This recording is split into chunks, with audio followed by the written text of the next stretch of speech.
분들과 인사하시겠습니다. 성령 충만하십시오. 강하고 담대하십시오. 오늘은 예수님과 묶이면 산다, 예수님과 묶이면 산다라는 제목으로 하나님의 말씀 증거하도록 하겠습니다.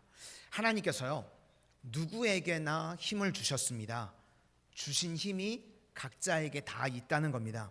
그래서 우리 인생의 판가름은 하나님께 받은 그 힘을 어떻게 사용하느냐에 따라서요 달라지게 된다는 것입니다. 최악으로 사용하는 것은 다른 사람을 실족하게 하는 것이고, 최선으로 사용하는 건 다른 사람을 살리는 것이라고 이야기를 합니다.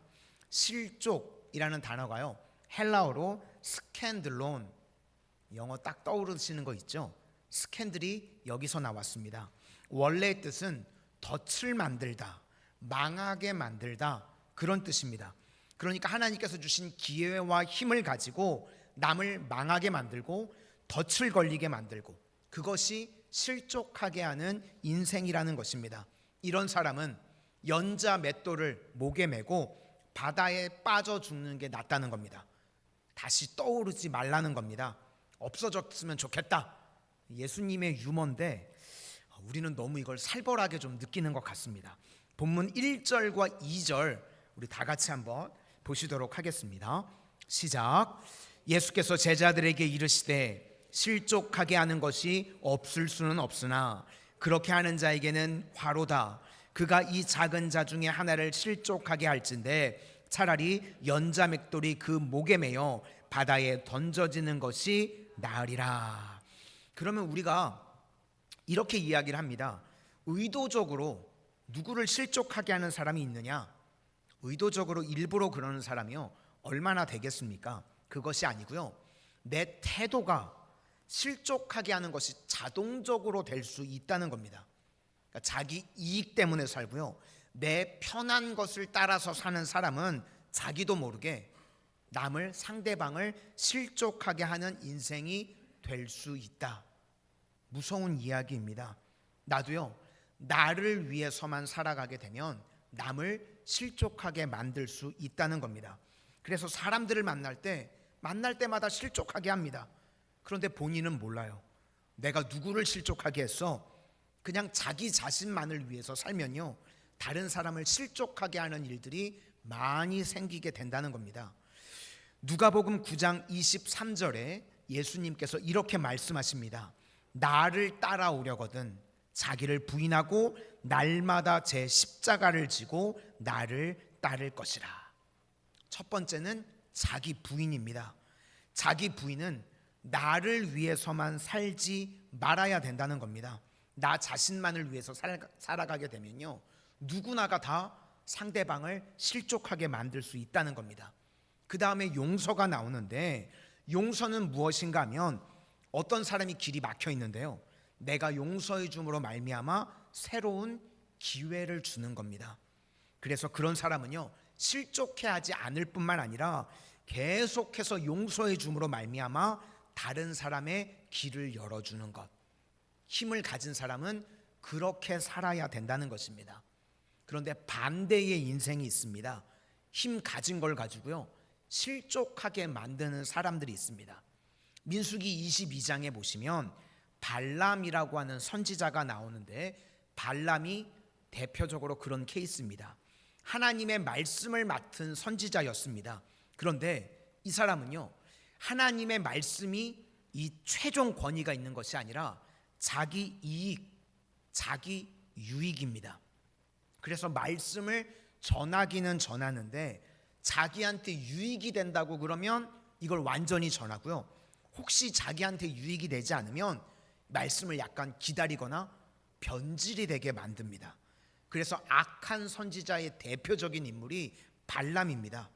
오늘 이 말씀 바리새인들 들으라고 예수님께서 하신 말씀인데, 발람, 바리새인 다 겉으로 볼 때는요, 하나님 잘 믿는 사람 같이 보이는데 실족하게 하는 사람들이었다는 겁니다. 지난주에 우리가 살폈는데 신명기 24장 1절에요, 아주 애매해 보이는 말씀이 나옵니다. 이혼 증서를 써서 이혼할 수 있다. 그런데 이혼 증서를 쓸 수 있는 조건이 두 가지입니다.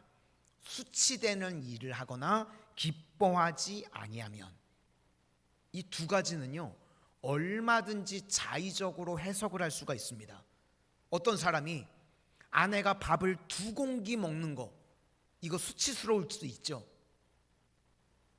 네, 도무지 이해가 안 된다는 표정으로. 그렇죠? 우리가 일반적으로는 이게 말이 안 되는 건데 유권 해석에 따라서 틀려지는 겁니다. 돈 안 주면 야, 그게 어떻게 수치스럽냐? 이혼 안 된다 그러고요. 돈을 왕창 바리새인에게 가져다 주면 밥 먹을 때 쩝쩝거리는 소리만 내도 저거 수치스러운 거야. 그래서 이혼 증서를 막 써줬다는 겁니다. 그러니까 그 당시 유권 해석을 누가 했는가? 바리새인이 하는 겁니다. 그러니까 하나님 말씀도 지킨다고 하면서 유권 해석을 통해서 돈벌이도 하는 겁니다. 발람 선지자와 똑같은 거죠. 여기서 핵심은요, 사람을 살리거나 하나님의 말씀의 중심이 있지 않습니다. 항상 내 유익. 어떤 사람에게요, 자리를 주거나 권력을 주거나 직분을 주거나 마지막에 보면요, 항상 자신의 이익만을 위해서 쓰는 사람이 있습니다. 내 유익, 내 기쁨, 내 성깔에 맞아야 되고, 그러면요, 그게 사실은 발람이고 그게 바리새인입니다.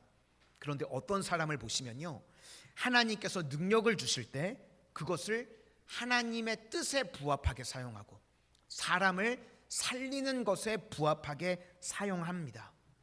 그런 인생을 살아가라는 것입니다. 하나님 앞에서요, 우리 모든 성도님들, 내게 주신 힘이 있습니다. 그걸 가지고 실족하게 하는 인생이 아니라 사람을 살리는 쪽으로, 또 용서해 주는 쪽으로 사용할 수 있는 하나님의 거룩한 종들이 다 되시기를 축원합니다. 그럼 이제 두 번째 단계는 무엇인가 하면, 나를 부인하는 것에서 멈추는 것이 아니라 이제는 예수님과 나를 묶어야 된다는 것입니다. 내 자신에게 묶이면 실족하게 되는데요, 예수님께 내가 묶이게 되면 생명을 살리게 된다는 것입니다. 이런 말씀을 예수님께서 쭉 하시니까 아마 제자들이 약간 겁이 났던 것 같습니다. 나 이 말씀 못 지킬 것 같은데. 그래서 예수님께 우리에게 믿음을 더하소서, 이렇게 이야기를 합니다. 그러니까 제자들의 착각이 무엇인가 하면, 믿음을요, 양적인 의미로 생각을 한 겁니다. 지금 믿음이 내가 적으니까 많은 믿음, 큰 믿음 주세요. 우리도 많은 순간 이렇게 이야기를 합니다. 그래서 교회들마다요, 어떨 때는 믿음 강화 훈련, 신앙 훈련을 시킨다는 건요, 강화시킨다는 쪽으로 간다는 겁니다. 그래서 믿음을 더하소서, 믿음을 증가시켜 달라는 거죠. 그런데 믿음이요, 양적인 게 아니라는 겁니다. 오늘 예수님의 초점은요, 큰 믿음이 아니라 참 믿음이 중요하다는 겁니다. 크기가 아니라 진짜인지 아닌지가 중요하다는 것입니다. 5절과 6절 다 같이 보시겠습니다. 5절과 6절입니다. 시작. 사도들이 주께 여짜오되 우리에게 믿음을 더하소서 하니 주께서 이르시되 너희에게 겨자씨 하나일 만한 믿음이 있었더라면 이 뽕나무더러 뿌리가 뽑혀 바다에 심기어라 하였을 것이요 그것이 너희에게 순종하였으리라. 그럼 우리가 궁금한 것이 무엇인가 하면 참 믿음이 무엇인가 하는 것입니다.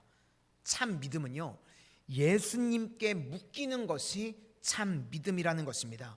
예수님이 중심이 돼서 내가 예수님의 뜻에 묶이는 것, 그게 참 믿음입니다.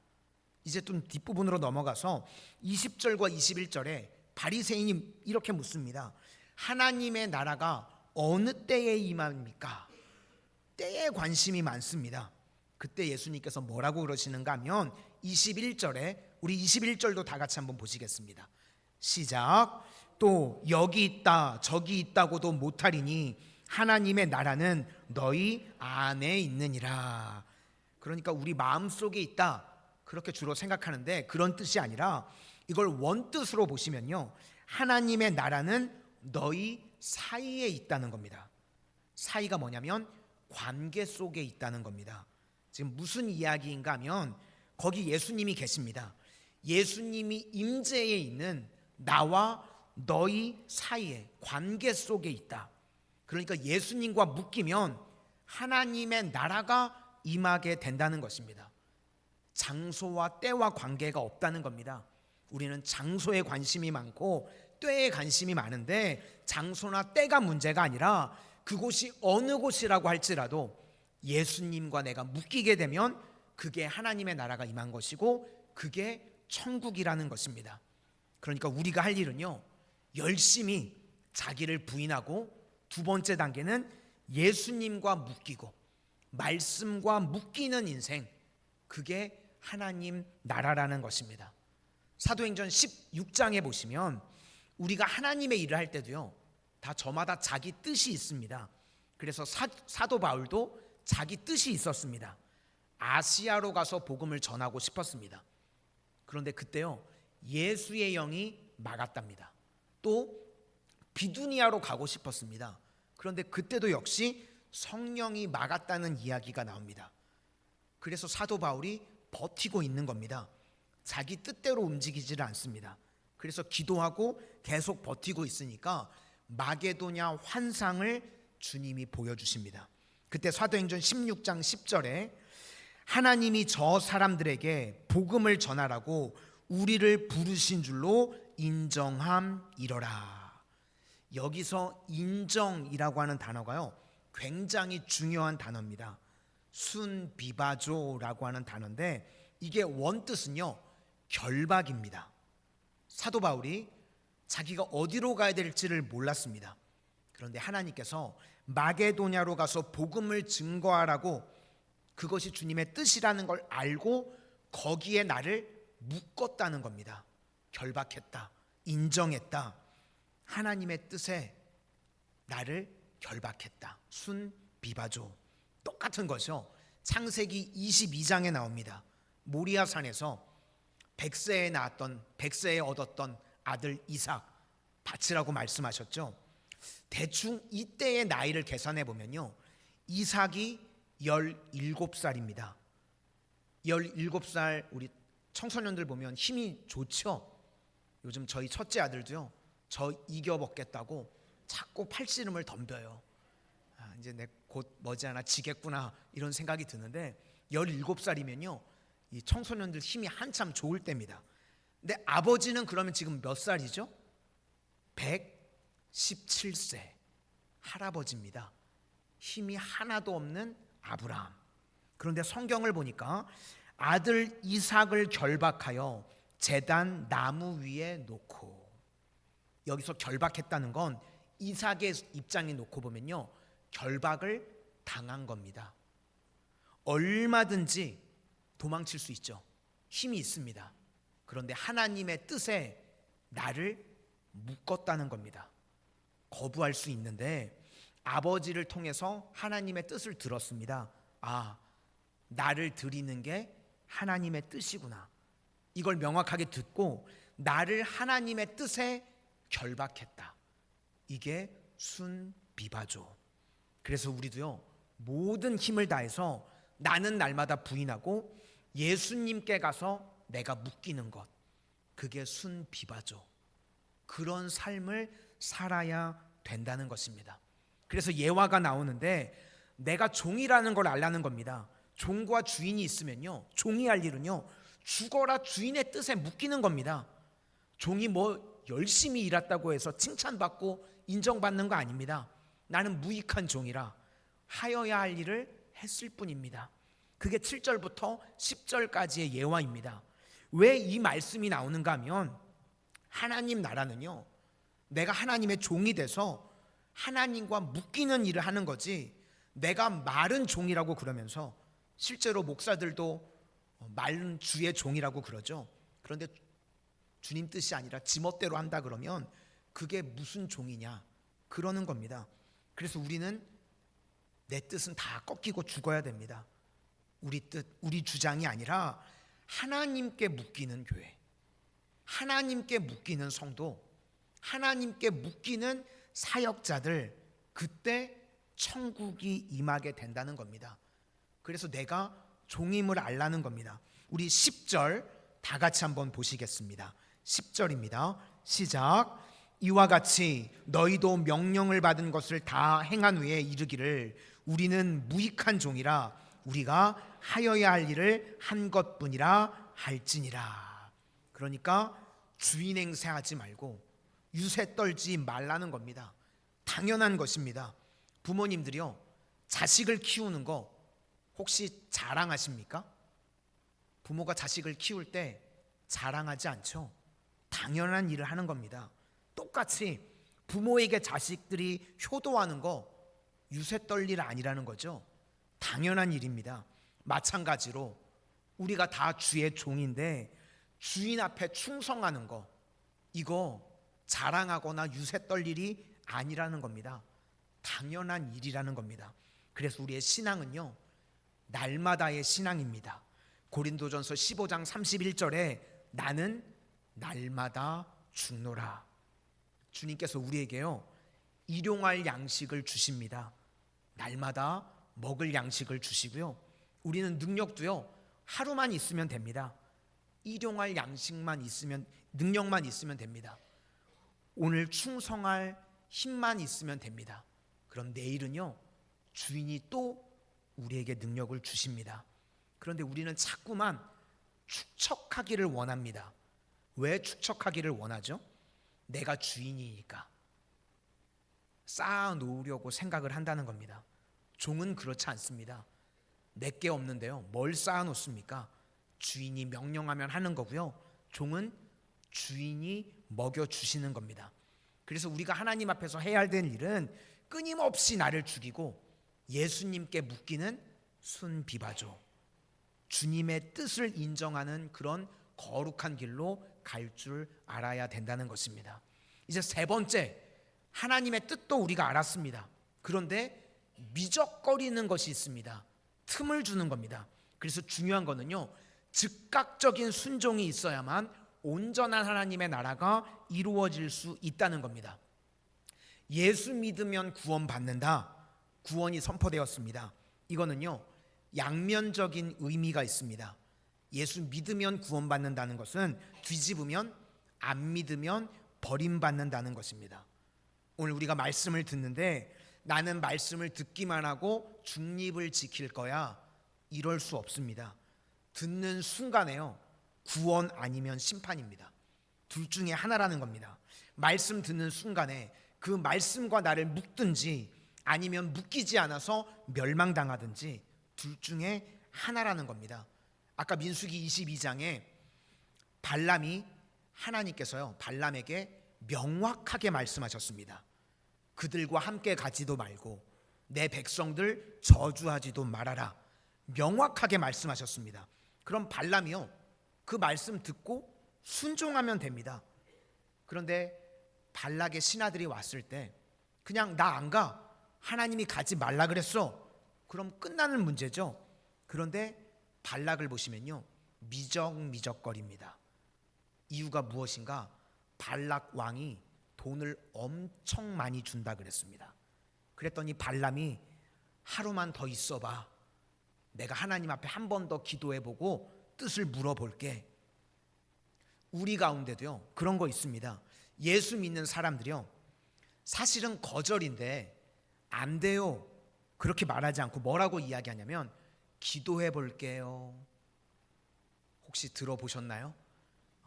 이미 내가 마음으로는 다 정했어.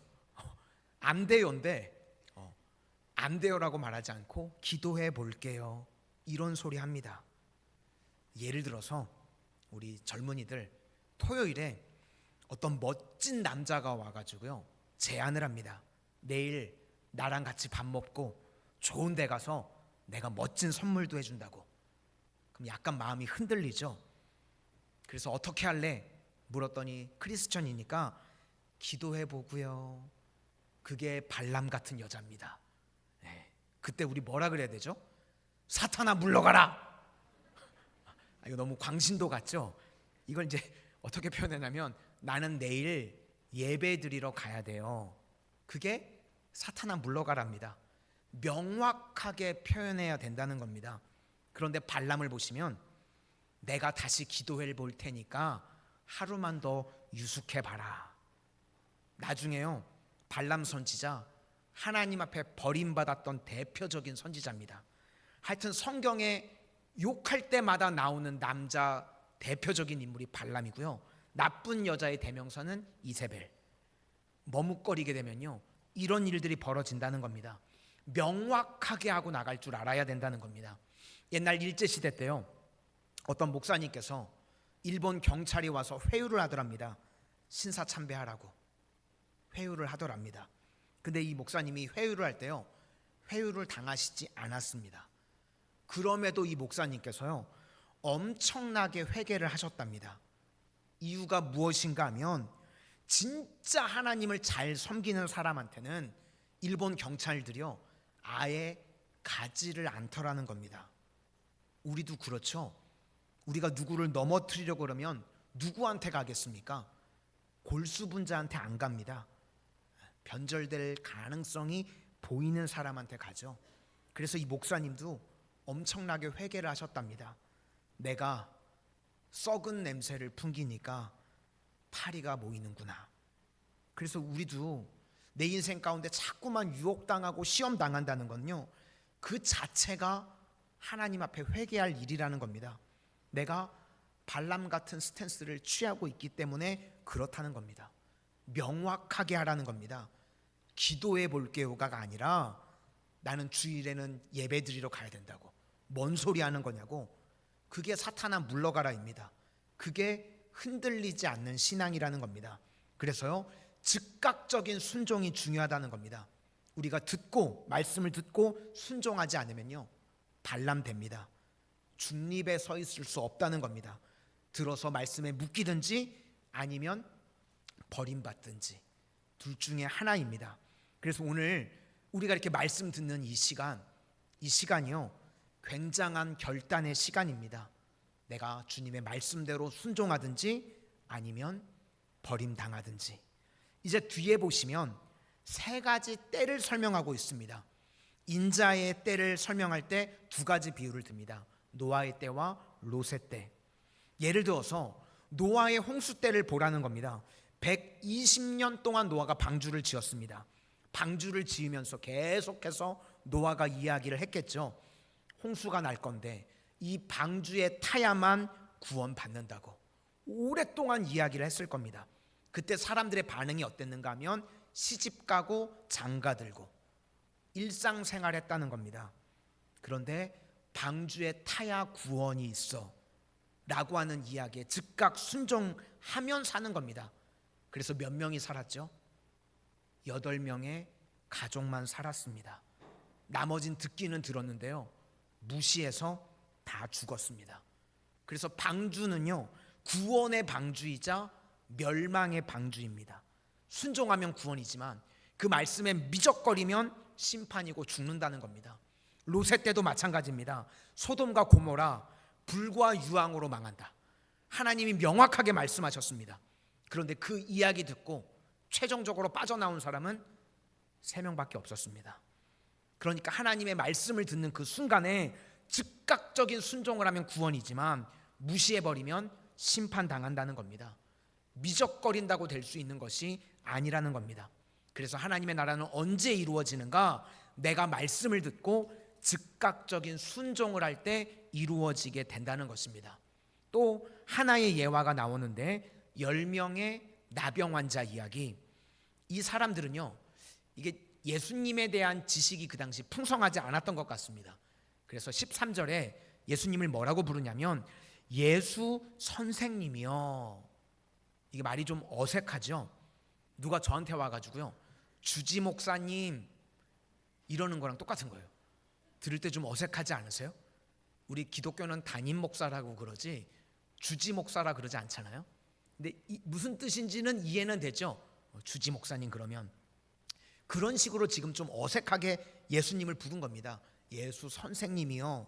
그리고 차원도 낮고 이들이 지금 갈급합니다. 불쌍히 여기소서. 예수 선생님, 우리를 불쌍히 여기소서. 신약 성경에요, 불쌍히 여기다, 스프랑크 니조마이, 이 단어가 16번 쓰였다고 제가 늘 말씀을 드리죠. 이 단어가 쓰일 때마다 100% 기적입니다. 주님이 다 고쳐주셨습니다. 오늘도 마찬가지입니다. 저와 우리 성도님들 예배드리는 지금 이 순간 예수님이 불쌍히 여겨주시면요, 우리 삶에 기적이 일어납니다. 믿으시기를 바랍니다. 이게 너무나 중요한 거죠. 불쌍히 여기소서. 여기서 중요한 건 무엇인가 하면 지금 예수님의 말씀은요, 간단합니다. 말씀을 듣는 순간에 구원이자 심판이라는 겁니다. 예수님께서 뭐라 그러시는가 하면 오라 가라로밖에 말씀 안 하십니다. 가라 그럽니다. 제사장들에게 가라. 뭐 친절하게 설명도 안 하십니다. 우리 같으면 뭐 안수기로라도 해주고 손이라도 한번 잡아주고 이래야 될 것 같은데 그냥 가랍니다. 그때 어떤 일이 벌어지는가 하면 10명이요 순종했습니다. 즉각적인 순종, 머뭇거리지 않았습니다. 왜 우리를 이렇게 박대하느냐, 뭐 이런 식으로 대우하느냐, 이런 거 없습니다. 그냥 예수님이 너희들 가라 그랬더니 순종해서 즉각 갑니다. 13절과 14절 다 같이 보시겠습니다. 시작. 소리를 높여 이르되 예수 선생님이여 우리를 불쌍히 여기소서 하거늘 보시고 이르시되 가서 제사장들에게 너 몸을 보이라 하셨더니 그들이 가다가 깨끗함을 받은지라. 즉각적인 순종이 있을 때 하나님의 능력이 나타나는 것입니다. 우리도 마찬가지입니다. 미적미적거리고요, 발람처럼 시간 끌고 그러면 아무것도 아니라는 겁니다. 이제 그 다음 이야기입니다. 10명 중에 한 명의 나병 환자만 고침을 받고 예수님께 다시 돌아왔습니다. 돌아와서 예수님과 묶이는 일을 했다는 겁니다. 그리고 나머지 9은 병만 낫고 그냥 자기 멋대로 가버렸다는 겁니다.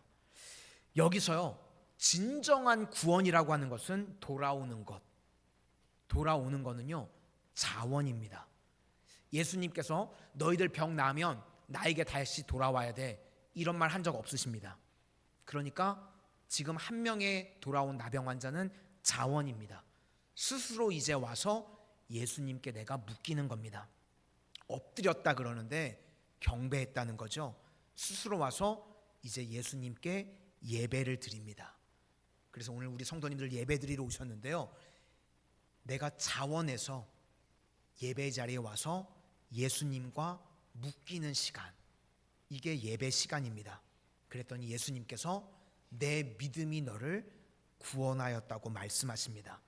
그러니까 우리 삶에도요, 삶의 마지막에 모든 것들이 예수님과 묶이지 않으면 안 된다는 것입니다. 묶이는 방법이 무엇인가? 즉각적인 순종, 즉각적인 움직임, 그것이 있어야 된다는 것입니다. 한동안 우리나라에요, 열풍이 불었던 적이 있습니다. 평신도일 때는 하나님 나라에 가면 개털모자 쓰고, 뭐 그런 얘기들 들어보셨어요? 예전에. 그래서 막 다 목회자 돼야 된다 그래가지고 느지막이 늙은 이제 나이 많이 들어가지고 만학도 막 신학교 오고 그런 열풍이 불었던 적이 있습니다. 그러면 평신도와 목사, 이것이 중요한 게 아니라는 것입니다. 우리가 다 하나님 백성인데요, 똑같은 조건에 놓여 있다고 할지라도, 똑같은 목사라고 할지라도 한 사람이 예수님과 묶이면 천국 백성 되는 거고요, 자기 욕심과 묶이면 버림받는다는 겁니다. 그래서 마지막 예화를 드십니다. 똑같은 두 사람이 잠을 자다가 예수님과 묶인 사람은 데려감을 당하고 예수님과 묶이지 않은 사람은 버림을 당한다. 두 여자가 맷돌을 갈다가 한 사람은 데려감을 당하고 한 사람은 버림을 당한다. 요즘 식으로 하면요, 타이틀은 똑같은 목사입니다. A라는 목사, B라는 목사, 같이 목회를 했습니다.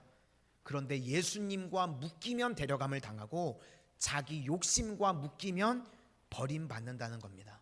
우리 마지막으로 34절과 35절 보시도록 하겠습니다. 34절과 35절입니다. 시작.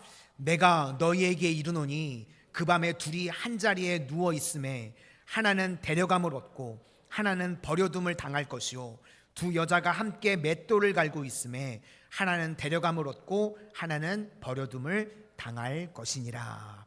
그러니까 핵심은요, 우리는 뭐 맨날 주님의 나라가 언제 옵니까? 어디서 옵니까? 내가 뭘 해야 됩니까? 그러는데 우리 성도님들, 뭘 하셔도 됩니다.